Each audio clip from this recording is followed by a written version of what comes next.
আপনাদের দিয়েই তো দেশ চলে, আপনাদেরকে তো মাথার উপরে রাখার কথা, অপরাধী করে রাখবে কেন?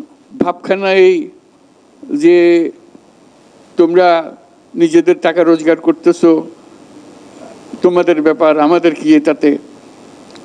অথচ টাকা যেটা রোজগার করছে এটা বাংলাদেশের জন্য রোজগার হইতেছে, বাংলাদেশে আসতেছে এই টাকা।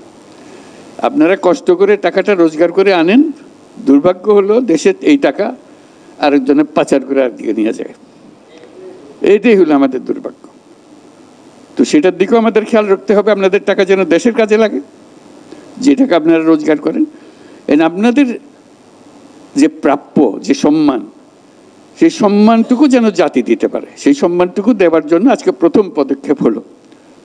আমরা আশা করি আরো বহু রকমের পদক্ষেপ নেওয়া হবে, যাতে করে আপনারা এখানে এসে মনে করবেন যে আপনি এখানে বাড়িতেই আছেন, শান্তিতে আছেন, সবাই আপনাদের দেখভাল করতেছে, সবাই আপনাদের সেবা শুশ্রূষা করতেছে, আপনার জন্য কোথায় যেতে হবে, কি করতে হবে, হারিয়ে যেতে হবে না। আপনি নিশ্চিন্ত মনে বসে থাকবেন, আপনার প্লেন যেখানে সেখানে আপনাকে নিয়ে যাবে। অর্থাৎ আপনি এখানে মেহমানের মতো থাকবেন, আপনি সম্মান নিয়ে থাকবেন। আপনাকে আপনার প্রাপ্য বুঝিয়ে দেওয়ার জন্যই এই প্রচেষ্টা, যাতে করে এই আমরা আজকে যেটা শুরু করলাম এটা সূত্রপাত মাত্র, এটা ক্রমে ক্রমে আরও বহুভাবে প্রকাশ করা যাবে। ই পাসপোর্ট হবে আমাদের, ছাপার দরকার নেই, পাসপোর্ট এখান থেকে যাবে, আপনার ইয়েতে টেলিফোনে চলে আসবে পাসপোর্ট। এটার জন্য লাইন ধরতে হবে কেন, অফিসে যেতে হবে কেন? আপনার যেটা সরকার থেকে প্রাপ্য সরকার আপনাকে বাড়িতে পৌঁছে দেবে, এটাই হলো নিয়ম। সেটা যেন হয়, আপনার যে পাসপোর্ট প্রাপ্য হলে আপনার পাসপোর্ট রিনিউ করতে হলে রিনিউ, যা যা করতে হবে আপনার, সেটার দায়িত্ব হলো সরকারের। তা আমরা সেই ব্যবস্থা করছি যেন নিশ্চিন্ত মনে আপনি এখান থেকে বের হতে পারেন। এটা আপনাদের দেশ, সবার দেশ। এই সম্মানটুকু আপনি যে দেশের জন্য যে খাটাখাটনিটা করেন, দেশ আপনাদের প্রতি তার জন্য কৃতজ্ঞ। সেই কৃতজ্ঞতা দেখানোর সুযোগটা যেন আমরা পাই, এই কৃতজ্ঞতা দেখানোর সূত্রপাতটা আজকে করলাম, ক্রমে ক্রমে আরো যেন করতে পারি। আমাদের সর্বোচ্চ প্রচেষ্টা থাকবে আপনারা যারা রেমিটেন্স যোদ্ধা আছেন তারা যেন বাংলাদেশের সকল স্তরে ভিআইপি মর্যাদা পান। আমাদের এখানে যে সিভিল এভিয়েশন অথরিটি আছে, ওনারা এই জায়গাটা হচ্ছে অন্য একজনকে দেওয়া ছিল, অন্য একটা দোকানকে, শোনার সাথে সাথে এটা খালি করে ওনারা করে আমাদের ব্যবস্থা করে দিয়েছেন। আমরা এটা যে আপনারা দেখছেন এটা কিন্তু শেষ না, আমরা আরও উন্নত করার চেষ্টা করব। আপনারা দেখেন ডিসপ্লে বোর্ড আছে, ওখানে টেলিভিশন আছে, আমরা এটাকে আরও উন্নত, আরও কমফোর্টেবল করার ব্যবস্থা করব।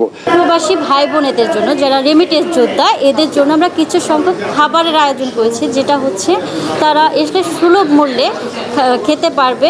স্যান্ডউইচ, প্যারিস, সিঙ্গারা, সমোচা খুবই সুলভ মূল্যে পাবে। আত্মীয়ভাবে তাদেরকে হচ্ছে আমরা সম্বর্ধনা জানাবো, আমাদের কাছে তারা আসলে ভিআইপি একটা ট্রিট পাবে। This lounge is a first initiative to be able to facilitate their comfort and also to make their migration journey a safe and a comfortable one.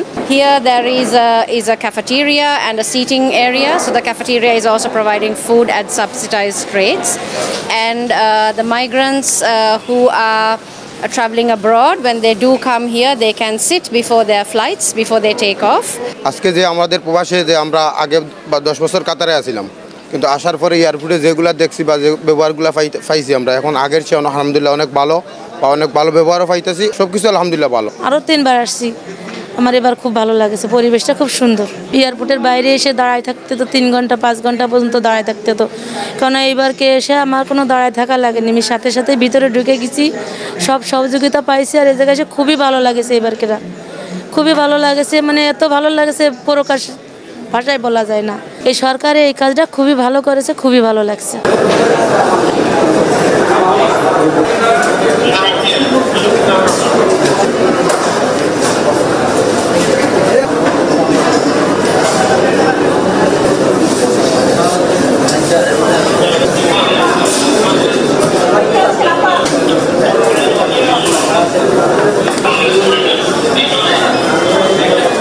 স্যারের বিদায় দিয়ে তারপরে আমি আসছি।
না না মাইক্রোফোন আর এনে দিচ্ছি না, আমি স্পিকারে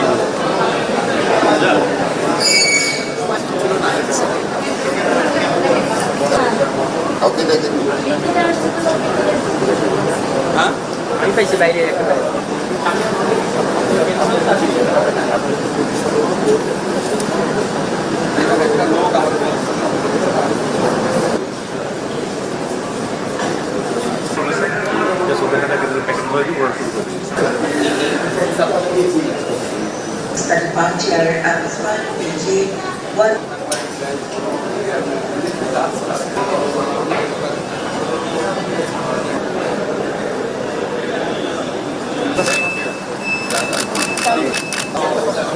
সামনে থেকে সামনে কফি দাম কত বললেন? 15 টাকা। ট্রাস্ট করেছে আমরা কম দামে পাচ্ছি। আমার বিমান আমাদের বেকারি আছে, বেকারি থাকার উচিত ছিল। যতটুকু কর্তব্য পালন রাতে এসে এখানে ওখানে বসে আছি, কিন্তু এবারকে এসে আমার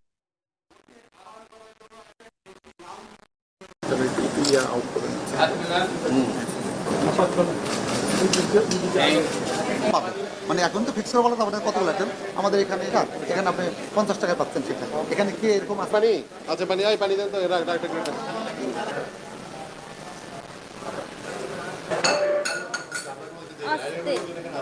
স্যার এখানে যে